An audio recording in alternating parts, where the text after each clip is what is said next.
Aujourd'hui, on reçoit un chasseur de fantômes, River James Phantom. Alors oui, ça existe, un chasseur de fantômes, c'est un vrai métier. Merci. On va s'installer.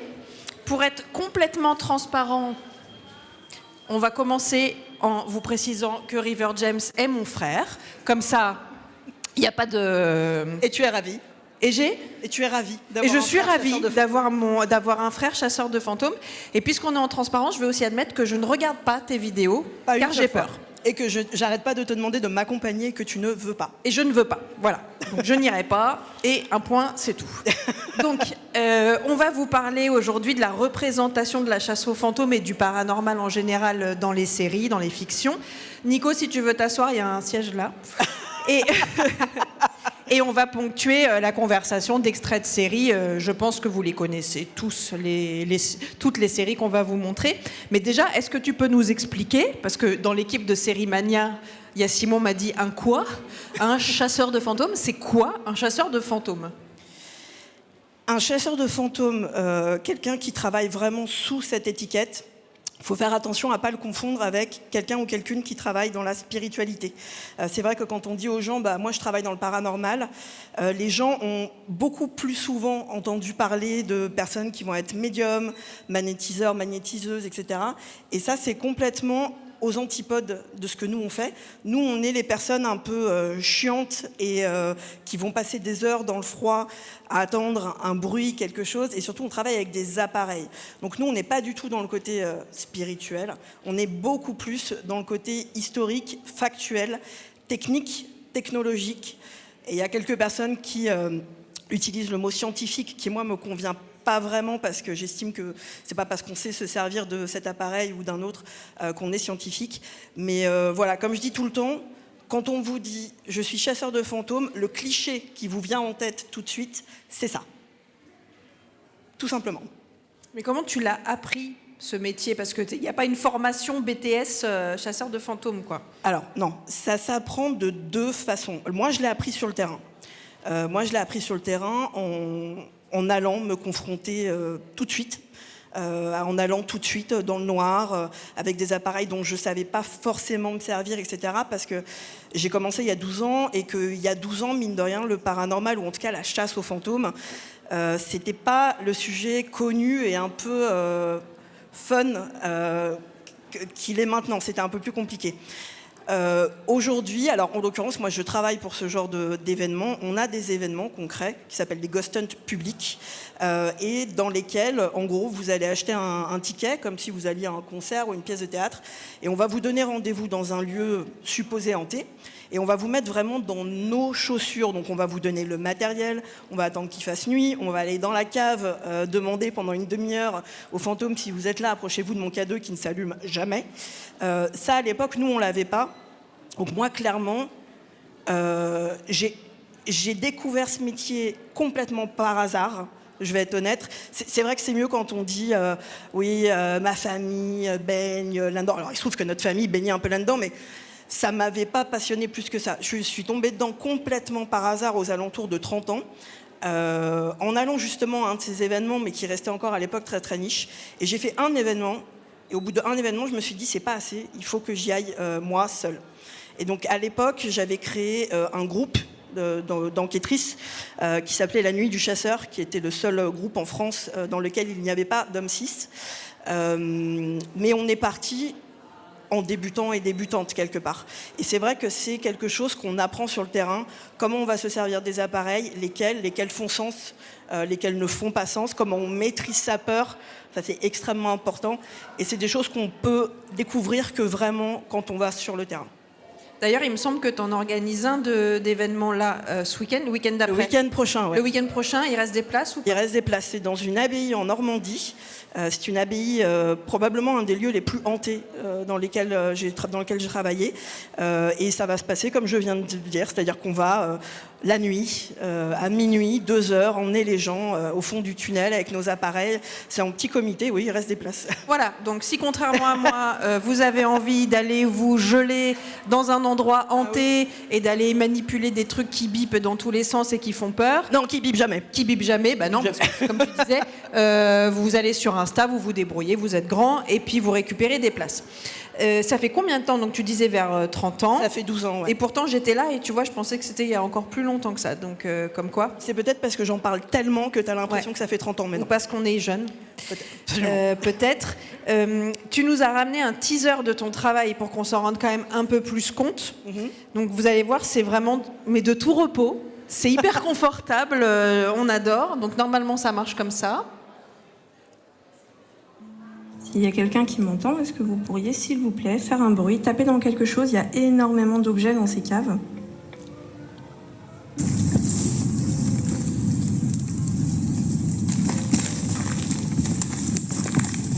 y a un mode français. Stop. Si vous comprenez ce que je dis, est-ce que vous pourriez vous approcher là maintenant, s'il vous plaît?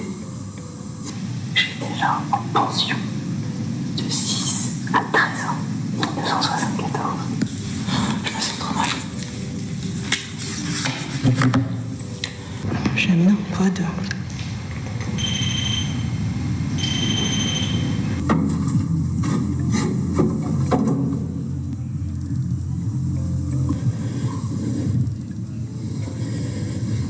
Oh, l'ambiance.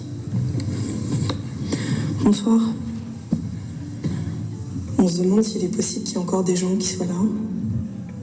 Et on aimerait beaucoup communiquer avec vous.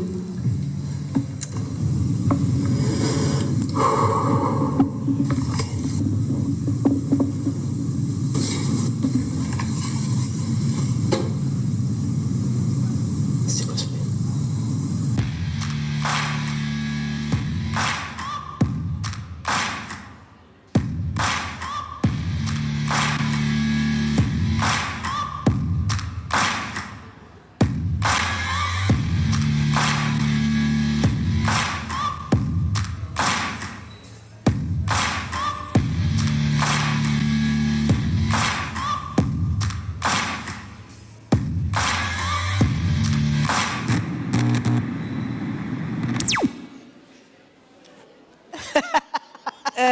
Donc si vous avez envie de faire ça, c'est le week-end prochain en Normandie, ce sera sans moi.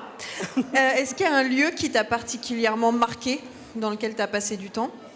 Je crois que tous les lieux dans lesquels j'enquête me touchent. Enfin, plus que tous les lieux, je vais dire toutes les entités que je rencontre me touchent d'une façon ou d'une autre. Mais il y a un lieu qui, je pense, marque un tournant dans ma carrière. C'était il y a, je pense, 7-8 ans. J'étais dans une abbaye que vous pouvez aller visiter, qui s'appelle l'abbaye de Saint-Mexan-l'École. Et j'enquêtais comme je le fais tout le temps. Et en l'occurrence, j'étais dans les souterrains de l'abbaye. Et donc, voilà, vous imaginez un souterrain, on est complètement dans le noir. C'est un gigantesque tunnel. On voit à peine le bout. Et donc, il fait nuit. Et puis, comme d'hab, moi, j'entre dans le tunnel. Si vous êtes là, n'ayez pas peur. Je m'appelle River James, je suis venue pour ça, etc. Et tout d'un coup, je regarde au fond du tunnel et je vois. Pour la première fois de ma vie, je vois un fantôme. et d'ailleurs, dans l'épisode, ça m'a tellement secouée que dans l'épisode, je m'effondre en larmes. Parce que je me dis, ça y est, cette fois, tu peux pas... ça existe, en fait. C'est vrai. Ce truc... dont tout le monde a peur, parce que moi, quand je rencontre les gens, je leur dis, mais pourquoi t'as peur? Qu'est-ce qui te fait peur? Tout le monde me dit, je veux pas voir. Et nous aussi, on veut pas voir. On veut aller, on veut bien entendre enregistrer, on veut bien discuter, mais on veut pas voir. Et ce moment où je vois cet homme, je sais qu'il est pas réellement là, je sais que c'est un fantôme, je sais qu'il sait que je suis là, c'est probablement un moment qui me marquera pour toute ma vie. Et d'ailleurs, je me souviens, j'ai arrêté le tournage et j'ai dit arrêter les caméras et je suis partie au fond du tunnel pour lui parler. Alors, il était déjà plus là, mais en gros, je voulais lui dire que je l'avais vu et que surtout le tunnel était ouvert et qu'il pouvait sortir s'il voulait. Et ça, alors, c'est pas hyper effrayant quand on y pense. J'ai juste vu un mec au bout d'un tunnel. Mais d'être dans le noir et de me dire, je peux pas le nier. Ce que j'ai sur les appareils, je peux essayer de trouver des explications. Ce que j'enregistre avec les dictaphones, je peux essayer de trouver des explications. Là, cet homme, j'en ai pas.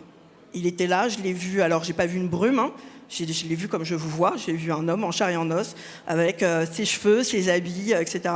Et ça reste, c'est probablement un des moments les plus marquants de ma carrière. On peut la voir cette vidéo ou pas? Oui, Enfin, tout à fait. vous, pas moi, hein, bien sûr. Oui, parce que je ne l'ai pas dit, mais bien évidemment, je propose des contenus sur YouTube. Je suis chasseur de fantômes, mais aussi créateur de contenu. Donc, je suis partout, hein, comme les gens de mon métier. Donc, vous pouvez me trouver sur TikTok, sur Insta. Et surtout, vous avez sur YouTube, en accès gratuit, les enquêtes. Donc, c'est des longs formats qui peuvent faire 1 heure, 1 heure et demie à chaque fois. Un épisode, un lieu. Et oui, ce moment, il est sur la chaîne. Et cette vidéo-là, exactement, elle s'appelle comment? Elle s'appelle juste l'abbaye de Saint-Mexan-l'École. Okay. Ce que je ferai, c'est que je la partagerai en story demain, comme ça, voilà. Voilà, comme ça évite de prendre des notes pendant tout ça. Est-ce qu'il y a, bon là on est quand même tous des sériphiles, des cinéphiles, des fans de fiction, est-ce qu'il y a un film, une série qui a pu nourrir, sans en avoir conscience, puisque ça s'est débloqué vers la trentaine, mais qui a pu nourrir pendant l'enfance ou l'adolescence, poser la graine de ce métier-là? Sans aucun doute X-Files. Sans aucun doute X-Files. Donc je sais que, bon, je vous vois, il y a des personnes très très jeunes, j'espère que vous voyez à peu près. Mulder, Scully, tout ça. Un mec insupportable et une petite rousse très cool. X-Files, c'était bien parce que, alors ça, on ne le savait pas à l'époque quand on regardait, mais maintenant que c'est devenu mon métier, je me rends compte qu'en fait, les cas qui sont expliqués dans les épisodes sont des cas réels. Et c'est vrai que quand on le regardait, il y avait, selon moi, un espèce de goût d'interdit qui était quasiment, je vais encore faire une référence, je ne suis pas sûre que tout le monde va la capter, mais qui ressemblait un petit peu à ce qu'on pouvait ressentir quand on regardait l'émission Mystère. Voilà. Alors, Mystère, pour le coup, en grandissant et en faisant les recherches, il n'y a pas un seul sujet qui est vrai. Les pommes qui traversent le mur, ça n'existe pas. Le cadavre dans la maison de Saint-Quentin, ça n'existe pas. Et en l'occurrence, voilà, X-Files, c'est complètement l'inverse. Alors, ça ne m'a pas habituée à avoir peur, mais c'est vrai que je voyais ce côté... alors c'est possible d'aller travailler sérieusement, d'aller faire une recherche de terrain, chercher des dates, des témoignages, des preuves physiques, etc. C'est pas juste un sujet qui fait peur. C'est un vrai métier, c'est un vrai sujet. Et ouais, X-Files, clairement. Bah, du coup, on va regarder un extrait d'X-Files. Attends. Et...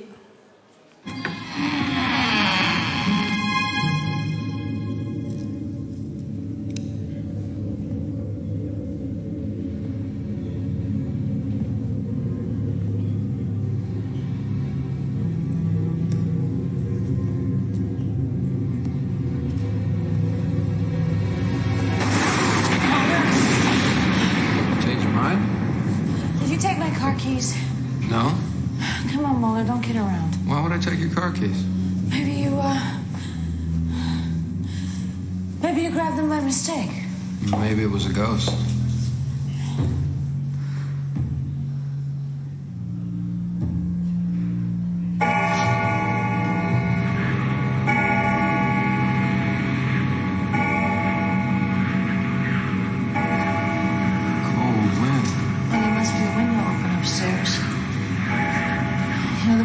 Said that there was an 80% chance of rain, maybe even a wet Christmas.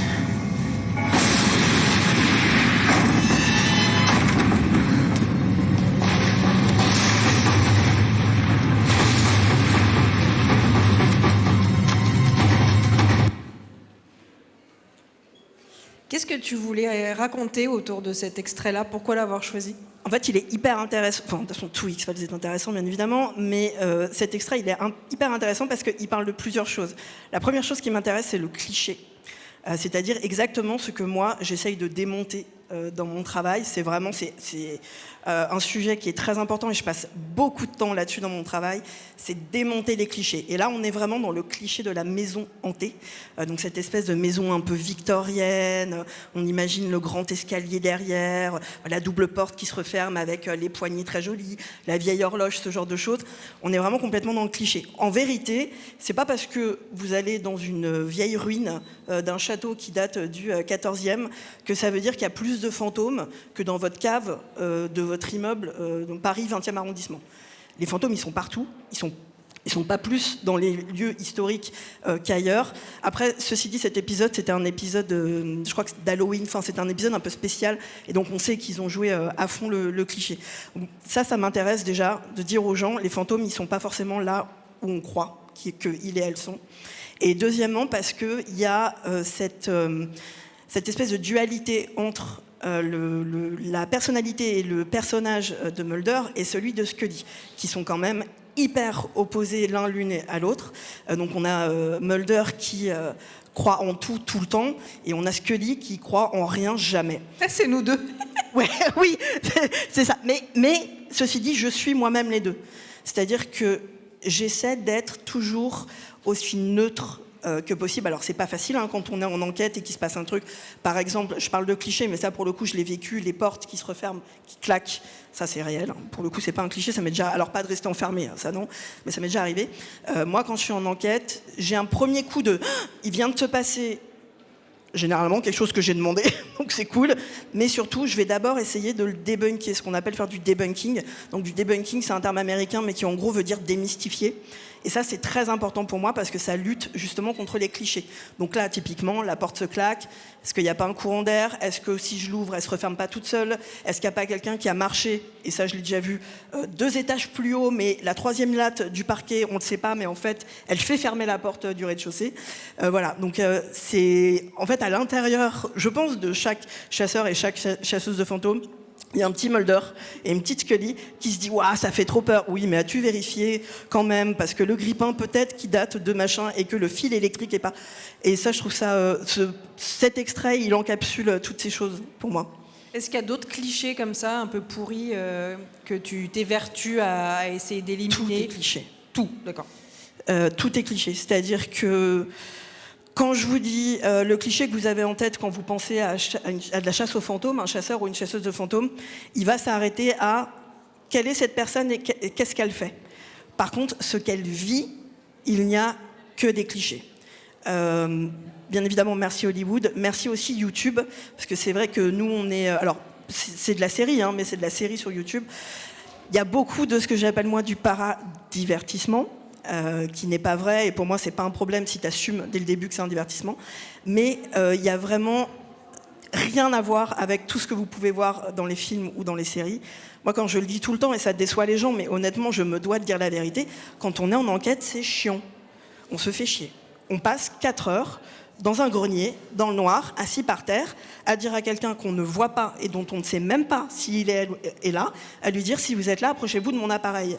Il se passe jamais rien en fait en enquête. C'est très rare quand il se passe des choses. Généralement nos résultats on les voit après, à l'analyse. Donc d'un côté c'est bien parce que la peur vient après. Sur le coup ça va, on n'a pas entendu le fantôme qui te dit... Être dans le noir dans un grenier mourir. à 4 heures du mat, ça suffit pas à avoir peur? Non. D'accord. Non, mais sinon, honnêtement, tout ce que vous voyez, c'est du cliché. Non, les entités ne peuvent pas vous suivre chez vous. Non, le Ouija, c'est pas dangereux. Non, vous ne pouvez pas nettoyer une pièce en brûlant de la sauge. Non, il n'y a pas le démon Zozo qui va venir vous chatouiller les pieds quand vous dormez. Non, ce qu'on appelle la paralysie du sommeil, quand vous voyez une espèce de silhouette au pied de votre lit, ce n'est pas paranormal, ça s'appelle un rêve hypnagogique. Enfin, c'est vraiment... Et c'est un long travail. Alors, je sais, je vous vois, je suis très décevant. Mais la chasse aux fantômes, en vrai, c'est décevant. Je vais vous le dire, voilà. Le pic de nos soirées, c'est quand on dit « si vous êtes là, approchez-vous de mon appareil » et que l'appareil se déclenche. Là, on est refait, ça fait notre année. On se dit « c'est le meilleur épisode de toute ma vie », il y a la diode verte qui s'est allumée. Et vive les diodes vertes. Et vive les diodes vertes. Et on va regarder justement un extrait d'une série qui parle concrètement de chasseurs de fantômes, une série britannique qui s'appelle Truth Seeker. Malheureusement, elle n'a pas été beaucoup vue, mais si vous la trouvez, regardez-les. Parce absolument la en regarder. plus d'être chouette, elle est très drôle. Avec Simon Pegg. What are you doing? Don't look. Sorry. Don't open that door. I didn't know. Sorry, I was getting the stuff. Don't look. Okay. Take this. You said... Just now, take it. This one. Oh, wicked. Oh, Is that a standard issue then? none of this is standard issue. Is it, girl? What is it? This is the electroplasmic spectrometer.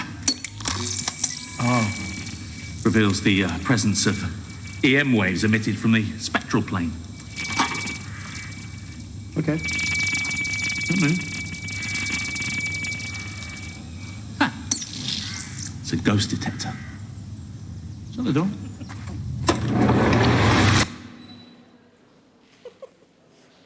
Qu'est-ce que c'est que cet outil? Alors, cet outil existe et cet outil n'existe pas.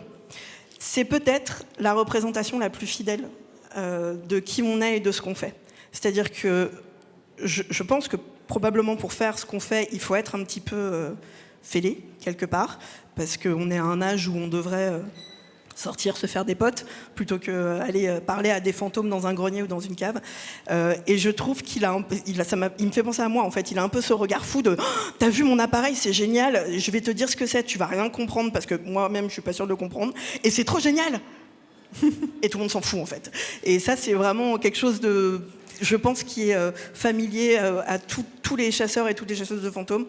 Et ensuite, donc, cet appareil n'existe pas, mais mine de rien, on a certains appareils qui vont se rapprocher un petit peu de ça, qui vont avoir le même genre de nom complètement tiré par les cheveux, alors qu'en vrai, ils ont une action et un mode d'utilisation qui est complètement standard.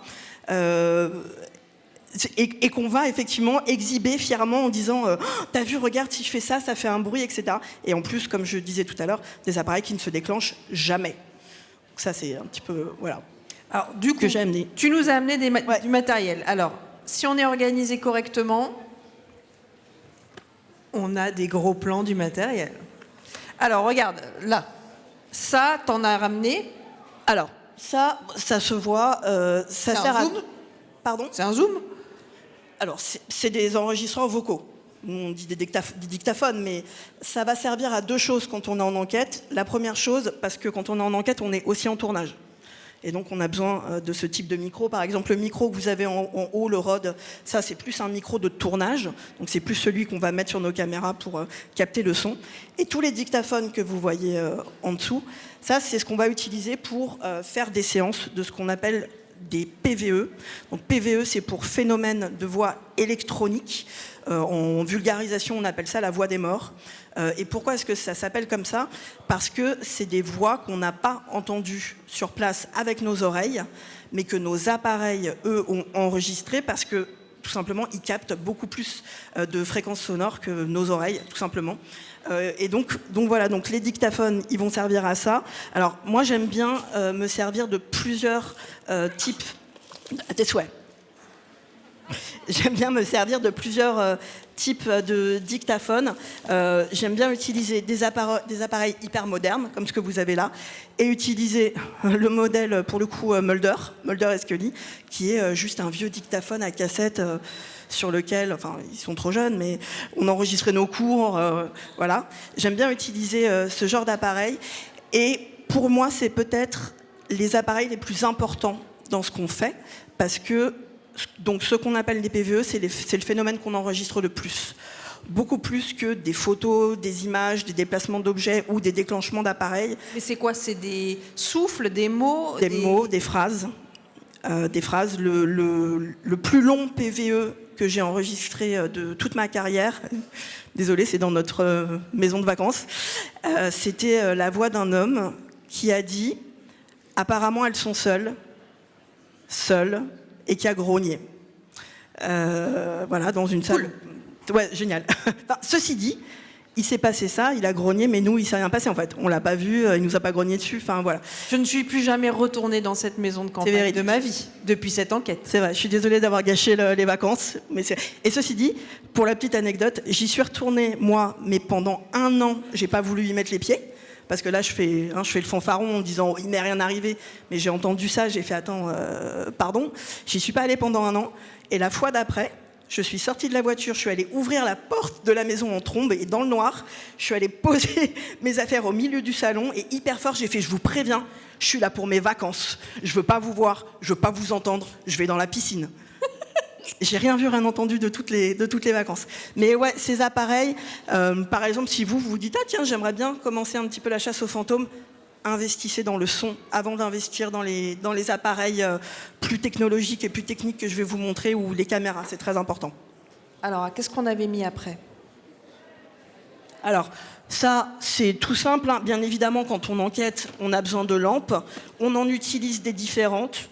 Donc on a la bonne vieille Maglite toute simple, qui est pratique aussi quand on est dans des lieux abandonnés pour taper des gens, éventuellement se défendre. Et on a des choses qui vont être plus comme celle-là. Donc là, vous allez avoir du mal à le voir, mais en gros, là, vous ne le voyez pas, mais elle est allumée. C'est un spot infrarouge. Donc la lumière qu'elle balance, pour la voir, il faut vraiment coller son œil comme ça. C'est vraiment de la lumière infra, et en fait, c'est des lampes qu'on va coupler à des caméras qui filment dans le noir. Donc soit des caméras infrarouges, soit des caméras ultraviolets. Et c'est pareil, c'est très important parce que mine de rien, quand nous on est dans le noir et qu'on ne voit pas, c'est nos yeux, ça. Donc c'est très très important. Bon, alors, voilà, on va rentrer dans le un peu plus technique. N'est-ce pas? Ça, c'est un appareil qui est vraiment fait uniquement pour la chasse aux fantômes. J'en ai, est-ce que je peux l'allumer? Ça va faire un peu de bruit. À la technique, c'est OK si on allume un instrument qui fait un peu de bruit? Si on éloigne les micros? Ouais, super. Juste pousse ton micro au max. Je vous explique. Ça, c'est le même. Comme vous pouvez voir, j'ai rajouté un petit rond de moquette pour étouffer le son. Parce que vous allez voir, le son, déjà là, il est extrêmement stressant. Imaginez 10 fois ça quand vous êtes justement dans les souterrains du château en train de dire si vous êtes là, approchez-vous, et que vous vous dites t'approches pas. S'il te plaît, t'approches pas, j'ai trop peur. Donc ça va faire un peu de bruit. Donc ça, cet appareil, on le pose. Et l'intérêt de cet appareil, qui s'appelle un pod d'ailleurs, c'est que comme vous le voyez, il tient debout déjà, on le met en marche, il a une antenne et ça nous permet de nous éloigner. Si une entité s'approche, si elle est cool et qu'on lui dit si tu es là, approche-toi et qu'elle s'approche, ça fait un son et ça fait une petite lumière. Là, il est gentil celui-là, hein, mais vraiment, on en a qui font énormément de bruit. Ça, c'est un appareil qui est vraiment fait uniquement pour la chasse aux fantômes. Je pense qu'on en a tous et toutes au moins 4 ou 5 et on les pose comme ça un petit peu partout. Et ce type d'outils, moi j'aime bien les utiliser parce que vous allez voir, il y a d'autres appareils que j'ai amenés qu'il faut tenir dans nos mains. Et moi, je pars du principe que, en fait, un fantôme, c'est quelqu'un qui a été vivant à un moment et que donc je vais le traiter comme quelqu'un de vivant et que je vais pas le forcer en fait à m'approcher. Donc parfois, j'aime bien utiliser ça parce que je peux le poser, me reculer avec ma caméra et mes micros et dire si vous êtes là et que vous voulez qu'on communique, vous n'êtes pas obligé de vous approcher de moi. Vous pouvez vous approcher de l'appareil. Et ils obéissent pas? Rarement, mais ça m'est arrivé une fois ou deux, mais c'est très rare, très très rare. Alors, celui-là, c'est le plus connu. C'est celui... Mais une petite question comme ça, d'ailleurs, vite fait, je vous fais participer. Qui regarde des... Est-ce que vous regardez des émissions? Ouais, tu regardes? Pas beaucoup? Si, quand même, d'accord. Si, quand même. Ouais, Vous êtes tarés, sans déconner. Oh, dis donc... Dit-elle avec son exposition de films d'horreur. Absolument. Moi, je travaille pas avec des mains de poupée, hein. Je te signale. Celui-là, c'est le plus connu, c'est ce qu'on appelle un K2. Pourquoi c'est le plus connu? Parce que c'est le moins cher et que par conséquent tout le monde en a. C'est pas un appareil qui a été créé pour le paranormal, c'est un outil d'électricien, tout simplement. Il y a beaucoup d'appareils qu'on utilise qui sont en fait des outils qu'on a déviés de leur première utilisation. Donc moi j'ai ce modèle-là, j'ai aussi ce modèle-là, c'est exactement le même. Et en fait, donc vous voyez, il y a une petite LED verte qui s'allume. Ça veut juste dire que l'appareil il est sous tension. Ces appareils, ils servent à une chose, ils servent à détecter et quantifier ce qu'on appelle les champs électromagnétiques. Pourquoi c'est important? Quand une entité agit, que ce soit avec un appareil ou interagit avec nous, typiquement elle n'a pas de corps, donc comment elle a fait? On ne sait pas exactement comment ils et elles font, mais ce qu'on sait c'est qu'ils doivent se servir d'une énergie.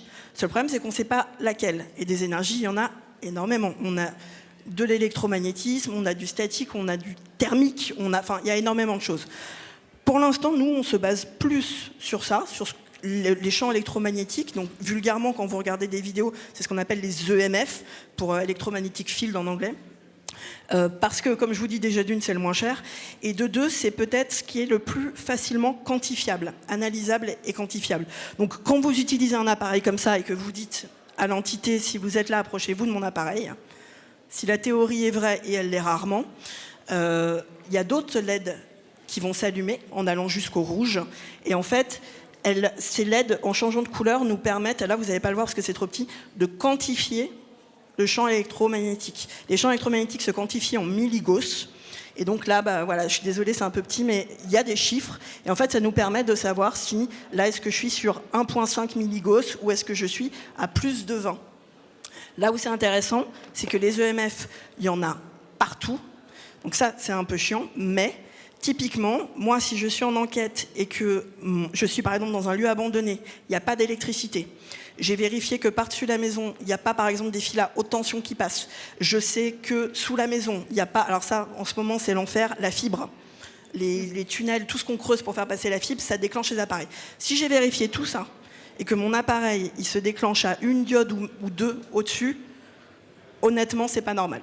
C'est que là, je suis peut-être sur quelque chose. Ça ne veut pas dire que c'est un fantôme, mais ça veut dire que l'appareil a détecté quelque chose. Donc ça, vraiment, c'est les outils les plus connus et les moins chers, et les plus simples à utiliser, je pense aussi. Mais là, on voit bien qu'on est quand même à 10 km de l'aspirateur de Ghostbusters et tout ça. Ouais. Comment tu vois la représentation de ton métier dans les films et les séries, du coup ? Dans les films et les séries, c'est compliqué parce que c'est tellement loin de la réalité que ça peut être un peu agaçant, surtout quand t'es comme moi et que vraiment ton métier c'est ta passion et que t'es un petit peu puriste et que si quelqu'un ou quelqu'une dit quelque chose qui est pas vrai, on a tendance à un petit peu sortir les crocs, c'est compliqué. Un des trucs les plus compliqués, et c'est quelque chose qu'on a vu notamment, je pense que ça va parler à tout le monde, typiquement, moi je le vois sur les événements, on m'en parle tout le temps, c'est les époux Warren avec les films Conjuring. C'est une catastrophe. Les époux Warren étaient les plus gros menteurs. Dans le milieu, tout le monde le sait. Il n'y a rien que les époux Warren disaient qui était vrai. C'était des escrocs. Ils et elles ont extorqué des sommes faramineuses à plein de gens. Ils ont ruiné des familles. Et malheureusement, c'est eux qu'on utilise et qu'on voit le plus souvent dans les séries. Et c'est vrai que ça a tendance à être beaucoup ça. C'est pour ça que je dis, quand je vois le petit mec de Truth Seeker qui est dans son van, et c'est pareil, hein, le premier truc qu'il fait, c'est dégainer sa caméra. Pourquoi ? Parce que c'est notre obsession, parce que la preuve, on veut la voir, mais on veut aussi l'enregistrer. Donc moi, c'est pareil, ça se trouve, c'est le même modèle. Ma petite caméra, d'ailleurs, j'en ai sur mes tournages, je crois que j'ai 6 ou 7 caméras. Partout. Quand je le vois dire à son collègue « Prends la caméra, filme », parce qu'il est tout fier de sortir son appareil qui va rien faire, ça touche mon cœur, parce que c'est tellement rare de voir ce genre de représentation, et les représentations qu'on a nourrissent ces clichés, ces fameux clichés dont je vous parlais, que j'essaye absolument de défaire, parce que c'est pas pour le plaisir de dire non, c'est pas vrai ce que tu dis, notre travail n'est pas vraiment comme ça. Là, ce que j'essaye de faire, c'est de la vulgarisation et de la normalisation pour déconstruire des peurs. Ça, c'est très important. Parce que je suis sûre que parmi vous, typiquement, il y a des gens qui aimeraient bien faire ce que je fais et qui se disent mais non, je peux pas, ça fait trop peur. La vérité, c'est que ça fait peur, mais pas tant que ça, en fait. Ça fait pas peur, comme ce qu'on voit dans les films ou dans les séries. Hein, comme je vous disais, jamais dans une série, vous allez voir quelqu'un qui dit « Si vous êtes là, est-ce que vous pouvez fermer la porte ?» Et il se passe rien. Voilà, généralement, c'est je suis dans ma cuisine et tout d'un coup, je suis collée au plafond. Ça n'existe pas. Et pour moi, c'est important, pas juste pour le principe, mais aussi pour donner accès à plus de personnes à ce qu'on fait. C'est important pour vous, c'est important pour nous, pour le milieu, pour la représentation, parce que c'est un milieu qui est très très peu inclusif. Donc là, je m'éloigne un peu du paranormal, mais comme un peu tout, si vous allez sur YouTube et que vous tapez « Chasse aux fantômes, enquête paranormale », vous allez avoir 300 vidéos de mecs qui vont sortir. Il y a des minorités dans le paranormal, mais on ne nous voit pas. Et je pense que pour aider les gens à occuper le terrain, il faut faire ça en fait. Il faut vulgariser et essayer de casser ces clichés. Alors, malheureusement, le temps passe très très vite. Donc, moi, j'aimerais bien montrer un autre extrait que tu as choisi, c'est celui-là.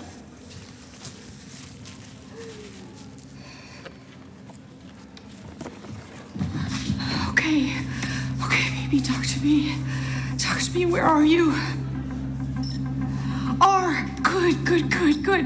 That's good, come on. I, G, H, T, H, E, R, E. Right here. I don't know what that means. I need you to tell me what to do. What should I do? How do I get to you? How do I find you? What should I do?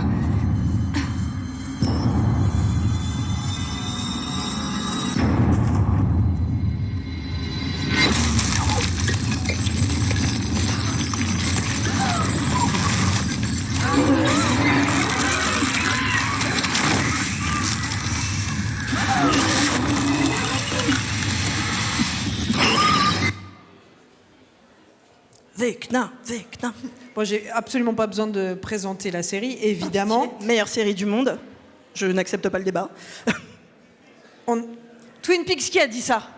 Tu sors. J'adore. Il n'y a pas de porte, mais tu sors quand même. Ça fait plaisir. C'est cette installation lumineuse, cet alphabet qui ressemble à du Ouija mural de Leroy Merlin. Oui. Ça existe, ça fonctionne, c'est quoi? Alors, ce qui est marrant avec... pourquoi cet extrait m'intéressait? Parce que déjà, bien évidemment, le Ouija, et que le Ouija, c'est ma passion, mon entêtement, c'est ma mission de vie, c'est de normaliser le Ouija et de détruire tous les clichés qu'on a par rapport à ça. Non, le Ouija n'est pas dangereux. Non, le Ouija n'ouvre pas de porte. Non, ça n'attire pas les démons. Et non, vous n'allez pas avoir quelqu'un qui vous suit chez vous. Exemple que je cite le plus souvent, mais parce que c'est le plus parlant pour tout le monde. Si vous recevez un coup de fil et qu'on vous annonce une mauvaise nouvelle, vous n'allez pas blâmer le téléphone. Et ben, le Ouija, c'est pareil. C'est juste un objet qui n'a rien de sacré, c'est une planche de bois. Est-ce que c'est efficace? Oui, je pense que ça peut marcher, une fois de temps en temps. Pas plus que ça. Mais là où cet extrait m'intéresse, c'est que pour une fois, c'est moi qui me suis inspirée de Stranger Things et pas la série qui sont inspirées nous. Et du coup, j'ai intégré dans ma petite trousse. Alors ça, pour vous dire, c'est à peu près un quart de ce que j'emmène en enquête. Mais du coup, en regardant Stranger Things, j'ai eu l'idée d'utiliser la même chose. Donc ces petites... ces petites guirlandes lumineuses, il y a des piles si tu veux l'allumer. Et je me suis dit, mais en même temps, pourquoi ça ne marcherait pas? Et donc, je l'emmène en enquête, je l'allume. Ouais, c'est toujours mêlé ces trucs-là. Et je dis aux entités, si vous êtes là, est-ce que vous pouvez faire clignoter la guirlande? Et là où c'est intéressant, c'est que... Tu vas voir que ça va clignoter, je vais le lâcher, le truc. Non, ça va, je vais me mettre au milieu. Non, tu touches pas ma sœur. Là où c'est intéressant, c'est qu'on peut utiliser tous les appareils que je vous ai montrés qui coûtent une blinde, qui coûtent la peau des fesses, il va rien se passer. 3 €, n'importe où, et ça marche. Ça, je l'ai vu marcher. J'ai eu une discussion chez moi pendant un quart d'heure avec une entité avec ça.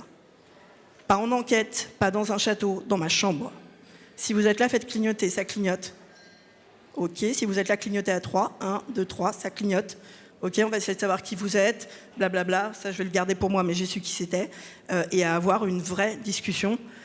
Comme quoi, parfois, les objets les plus simples sont ceux qui marchent le plus. Moi, j'aime bien utiliser ta chambre actuelle où je dors? Alors, celle de l'ancienne maison, mais ceci dit, ma maison est 10 fois pire maintenant, tu le sais. Je dis tout le temps, j'habite une nouvelle maison depuis 3 ans, ça fait 12 ans que je chasse les fantômes, c'est la première fois que j'habite dans une maison hantée. Mais c'est un peu infernal. Mais donc je vous disais, on a des objets comme ça qui sont tout simples et qui, comparés à nos outils à nous qui coûtent hyper cher, marchent super bien. Une balle. Juste une balle en fait. En enquête, il y a un extrait dans le teaser où je suis dans un pensionnat pour enfants. J'ai amené une balle, c'était pas celle-là, mais j'ai amené une balle. Je pose la balle, la même chose, si tu as envie de jouer, t'es pas obligé de jouer avec moi, il n'y a pas de souci, je vais pas t'approcher, je vais pas te toucher. Je mets une caméra dessus et je m'en vais, et je regarde si la balle, elle bouge, tout simple. Pareil, des trucs pour enfants, des cubes de bois avec des lettres et des symboles. Pourquoi c'est important? Parce que typiquement, l'abbaye dans laquelle je travaille la semaine prochaine et dans laquelle j'ai enquêté aussi il y a 10 jours, les moniales qui étaient là-bas ne savaient pas lire ou écrire. J'ai des petits cubes de bois où il y a des symboles. Un cœur, un smiley, ce genre de choses. Donc je leur ai proposé d'utiliser, de déplacer ces petits cubes. On essaye de s'adapter, de trouver des choses. J'ai des livres religieux. Si je vais dans un fort militaire, je me dis, si j'étais une entité militaire, qu'est-ce qui me ferait plaisir? Et au lieu de compter sur mes appareils là, qui m'ont coûté une blinde et qui servent à rien, je vais amener des clopes et du chocolat. Et j'ai souvent des très bons résultats avec ce genre de choses, en fait. Donc c'est pour ça que ça m'intéresse, parce que ça m'a vraiment donné une bonne idée qui marche très bien. Alors toi, tu es très présent sur les réseaux sociaux pour faire connaître ton travail. Alors, sur Insta, sur TikTok, sous quel nom? River James Phantom, tout attaché, Phantom PH. Phantom PH. Est-ce qu'en traînant sur les réseaux, justement, et j'imagine en dialoguant avec des nouvelles personnes qui viennent te poser les questions qu'on va te poser là, est-ce que tu as l'impression qu'une série comme Stranger Things, par exemple, qui est un énorme phénomène, ou bien The Haunting of Hill House aussi, ça crée un regain d'intérêt pour le paranormal, avec un regard peut-être un peu plus sérieux? Non. Non. D'accord. C'est tout pour moi. Merci, au revoir. Non. On n'est pas trop dépendant de ça, on est beaucoup plus dépendant de ce qui se passe sur Internet, sur des chaînes de streaming, enfin sur des plateformes de streaming ou ce genre de choses. Je pense que les gens arrivent assez bien à faire la différence entre Stranger Things. Je pense qu'il n'y a que moi qui regarde Stranger Things et qui me dit mais ouais, je vais l'utiliser, la guirlande, c'est génial. Il n'y a pas vraiment un regain là-dessus. Il y a eu un effet de mode, chasse aux fantômes, qui est en train de se calmer, et c'est bien, mais qui selon moi n'est pas dû finalement à cette culture de la série et du cinéma, qui est vraiment dû au fait que notre génération et les générations plus jeunes consomment en fait leur télé et leurs programmes sur ordinateur et sur téléphone, ou ça, sur les plateformes de streaming, donc Twitch, YouTube, etc. etc. Donc nous, on est beaucoup plus dépendants de ce genre de choses. Alors, on a le temps pour un dernier extrait, puis après on va vous laisser le micro. Mais je voulais montrer une série que je viens de citer, The Haunting of Hill House, parce que en choisissant l'extrait, tu m'as appris un truc que je ne savais pas. Donc on va l'apprendre à tout le monde, mais déjà on va le regarder.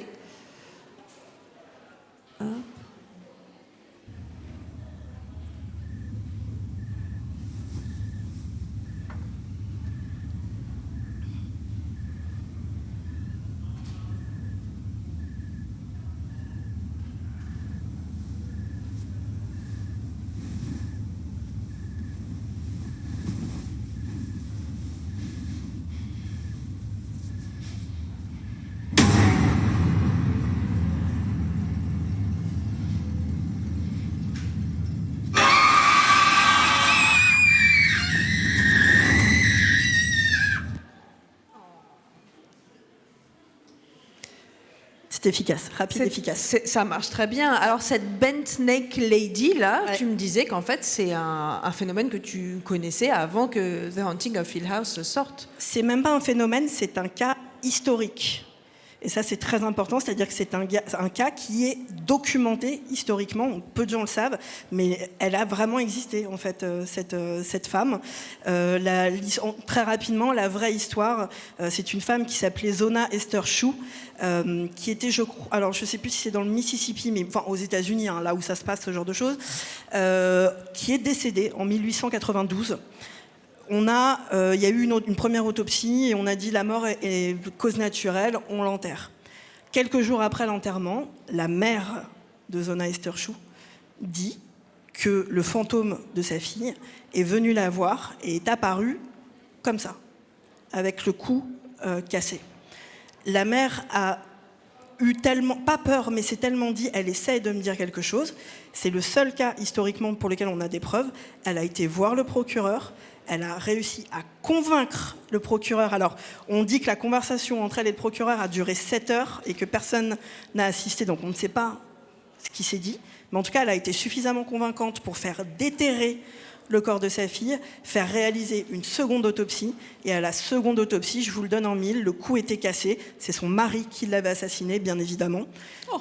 Et du coup, dans l'histoire, c'est connu comme le seul cas dont l'enquête a été résolue par le fantôme de la victime. Donc ce cas, il existe vraiment. Et on conseille très fortement cette série qui est extraordinaire. Enfin, je conseille, je ne vais pas dire on, je vais parler pour moi. Hein. On va vous faire passer un micro, je ne sais juste pas où il est. Est-ce que quelqu'un peut lever genre la main avec le micro ou pas? Non. Alors, en attendant que quelqu'un arrive avec un micro, est-ce que vous avez des questions? Ah, d'accord, ok. Crie. Ouais, Vas-y, t'inquiète. Plus fort. Ouais. Ouais. Les gars, je vous laisse. Ouais, ça roule.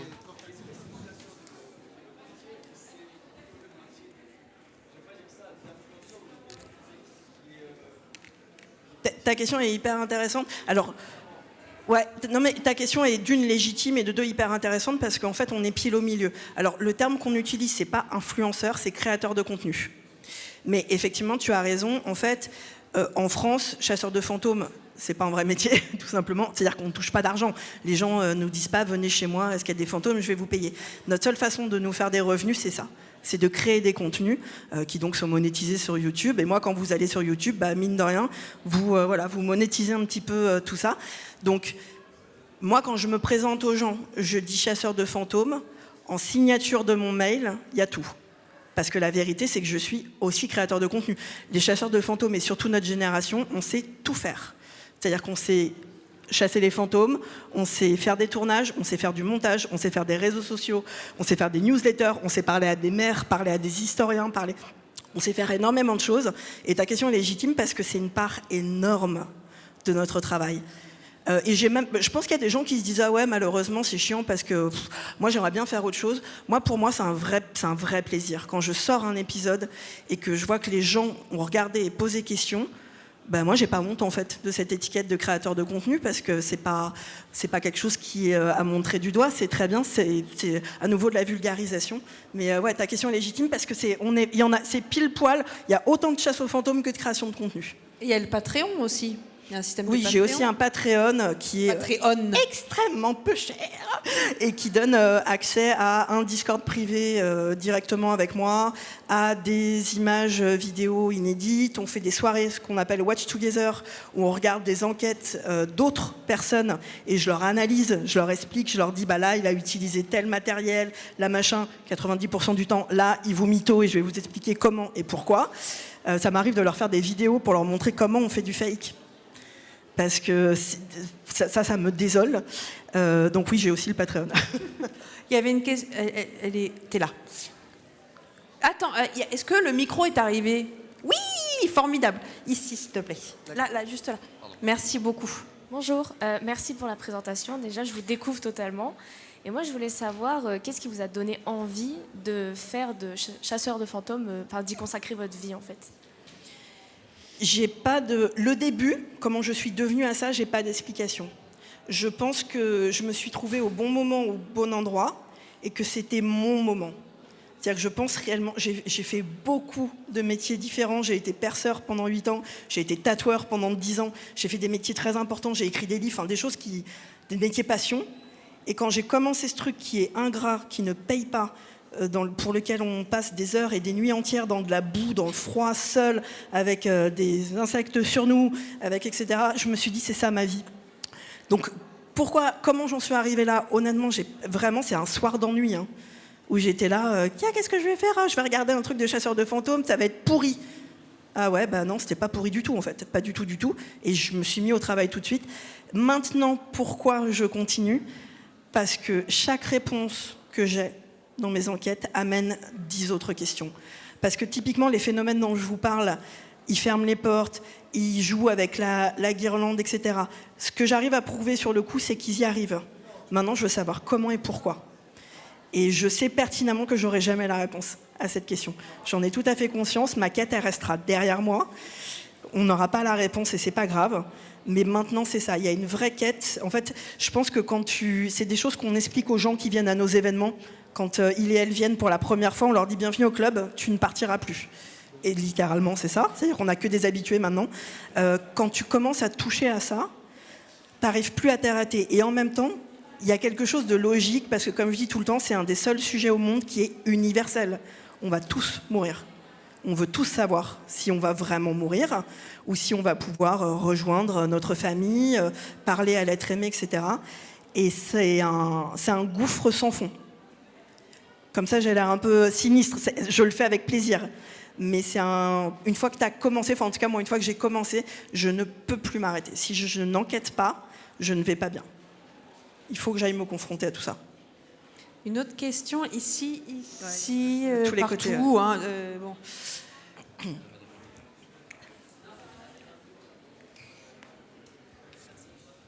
Bonjour. Bonjour. J'ai eu l'occasion de visionner de nombreuses émissions, notamment je pense à Zach Bagans aux États-Unis. C'est parti. Ouais. Ma question est la suivante. Zach Bagans évoque le fait qu'il peut rencontrer des esprits bénéfiques, mais voire quelquefois maléfiques. Ouais.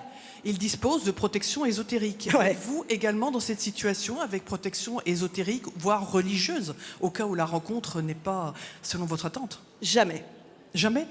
Jamais. Pourquoi? Parce que j'en ai pas besoin. Tout simplement. Alors, je vais être tout à fait honnête. Petit 1, je n'y crois pas. Je le dis tout le temps, je suis probablement le chasseur de fantômes le plus terre-à-terre du monde.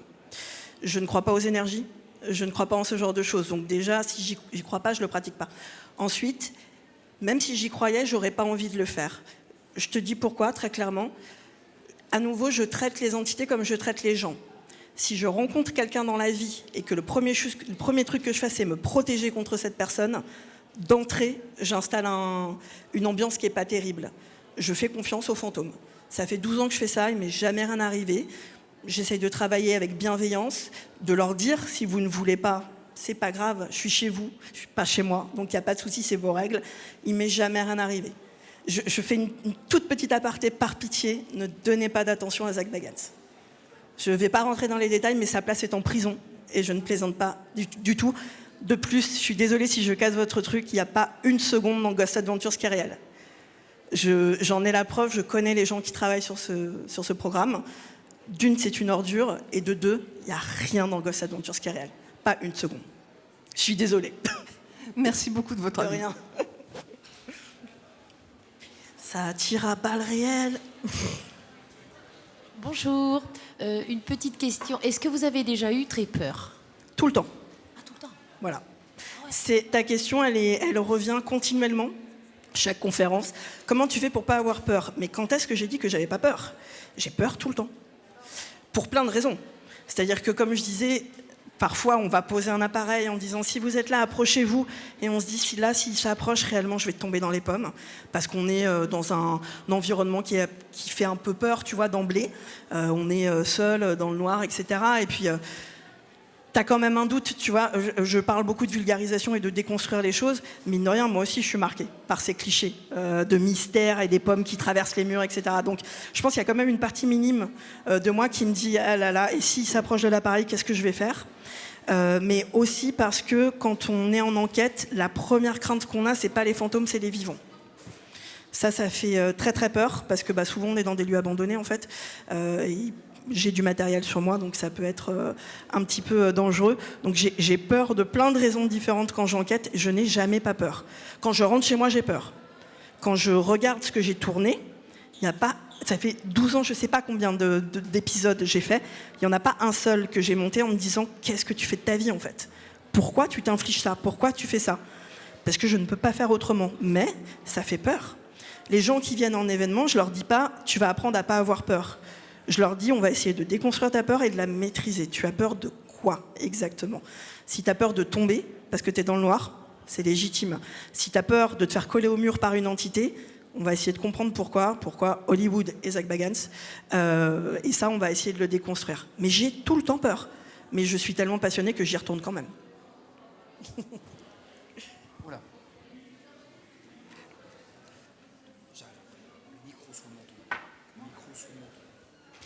Oui, alors il paraît que les enfants, la nuit, quand ils font des cauchemars, ils peuvent voir des fantômes. C'est ce qu'on dit. On le dit aussi dans mon milieu, ça m'arrive. Plus sensible que nous. Ouais, ça m'arrive très souvent. Je me souviens d'une maman qui m'a appelée pour venir chez elle, non pas pour faire un épisode, mais pour discuter avec sa fille, parce que sa fille voyait des choses dans sa chambre. Dieu merci, la mère l'a cru, ça c'est très important, elle lui a fait confiance, une mère quoi, elle lui a fait confiance, elle lui a dit je te crois, on va essayer d'appeler quelqu'un qui s'y connaît. Et pour le coup c'était assez bluffant parce que quand j'y suis allée, moi j'avais échangé par email avec la mère, je connaissais pas la fille. Et la fille c'était une très jeune adolescente, et c'est souvent le cas, des jeunes filles plutôt adolescentes. Je lui ai dit qu'est-ce que tu vois ? Et elle m'a décrit, elle m'a dit, je vois un homme ramper sur le sol de ma chambre, ramper vers moi, avec une blouse d'hôpital. Et là, j'ai sorti les recherches historiques que j'avais faites. Et en fait, la mère ne le savait pas, mais le lotissement sur lequel il et elle habitaient était accolé à un château qui a servi d'hôpital. Et donc, complètement, ce fantôme, c'est cohérent. Après, pourquoi est-ce que les enfants le voient plus ? Je pense pas que c'est parce qu'ils aient un pouvoir particulier, je pense que c'est parce que nous, on s'est mis tellement de barrières. Tu vois, c'est ce que je disais tout à l'heure, quand je vois tout d'un coup cet homme au bout et que je me dis, merde, ça y est, j'ai vu en fait. Parce que voir, c'est ce qui fait le plus peur. Peut-être que eux n'ont pas cette crainte-là, et par conséquent sont plus à même de voir ces choses-là parce qu'ils se sont moins conditionnés. Mais c'est tout à fait vrai, c'est ce qu'on dit, et j'en rencontre souvent des enfants qui voient des choses. Et les animaux aussi, les animaux, parce que mon chat, la nuit, Oui. il se réveille et on dirait qu'il voit quelque chose, il se lève, il court, et j'ai l'impression qu'il y a quelqu'un chez moi, et j'ai peur, je me dis, mais il y a quelqu'un ? Non, mais c'est vrai, Je comprends. il regarde, mais il est vraiment, il sursaute, il court et il va voir. Alors, typiquement, je vais pas du tout remettre en question ce que tu dis, hein, mais faut pas perdre de vue quand même qu'un animal voit et entend beaucoup de choses que nous on ne voit pas. Et je sais que typiquement les miens chez moi peuvent faire ça. C'est parce que j'ai des mulots en fait dans les murs que moi je ne vois pas et que j'entends pas qu'eux entendent. Je suis pas en train de dire que c'est ce que ton chat fait, mais il faut faire attention à ça. Cela étant dit, ça m'est arrivé, j'en ai eu la preuve concrète chez moi. Pendant une séance de Ouija, de dire à une entité avec qui je travaille depuis des années, avec qui j'ai un lien très fort, de lui dire, vous voyez mes chiens, oui, ils peuvent vous voir, oui, vous pouvez faire quelque chose. Et je vous jure, sur tout ce que j'ai de plus cher au monde, que mes chiens se sont retournés vers le même point et ont regardé tout contents comme ça en l'air. Et là, on se dit, putain, c'est réel. Alors, je vais vous raconter une histoire. J'étais à Venise dans un hôtel. Alors attendez, juste je vous coupe, je suis désolée parce qu'en fait, il faut qu'on puisse poser notre question. Néanmoins, et je le dis là pour tout le monde, je sais que c'est hyper intéressant et comme tu disais, c'est universel. Désolée. Donc après, on va migrer vers le bar. Comme ça, vous je pourrez reste un peu. continuer à Tu viendras papoter me si vous voulez, mais comme ça, on peut prendre plus de questions. Merci. Bonjour, merci beaucoup pour la présentation. Je voulais vous demander, est-ce que les fantômes apparaissent plus la nuit ou pas ? Parce qu'il y a un peu ce cliché de la nuit et vous avez tendance à aller justement en exploration la nuit. Alors peut-être c'est aussi pour vous confronter à vos peurs, etc. justement, ou être dans une atmosphère particulière. Mais du coup, il n'y a pas de raison a priori particulière pour qu'ils apparaissent plus la nuit que le jour. Alors non, ils sont autant actifs et actives la nuit que le jour. L'unique raison pour laquelle on enquête de nuit, nous, c'est pour avoir un environnement sonore et visuel plus sain. En fait, c'est juste ça, c'est parce que la nuit, les gens dorment, ils conduisent pas leur voiture, ils regardent pas la télé, etc. Et que nous, on va pouvoir un peu plus maîtriser notre environnement. C'est la seule raison. Hein. C'est pas parce que c'est joli à l'image. Moi, ça m'arrive de sortir des épisodes où j'enquête de jour et j'ai autant de résultats en journée que la nuit. Hein. Ils sortent pas du tout la nuit. Plus particulièrement, ça c'est vraiment des questions de tournage, avoir le minimum de bruit et d'artefacts lumineux et visuels autour de nous. Alors on va devoir arrêter les questions parce que il y a une autre conférence, il y a d'autres événements qui se préparent. On va ranger tout ça et puis on va aller, pour ceux qui veulent continuer à parler à River James avant qu'il reparte chez lui dans la maison hantée. J'ai une demi-heure où je dors. On va aller se mettre au bar là-bas. Si tu veux, je m'en occupe. Si vous voulez toucher les appareils que je vous explique, là-bas. Il y a une demi-heure là-bas. Merci beaucoup. Et merci beaucoup. Merci.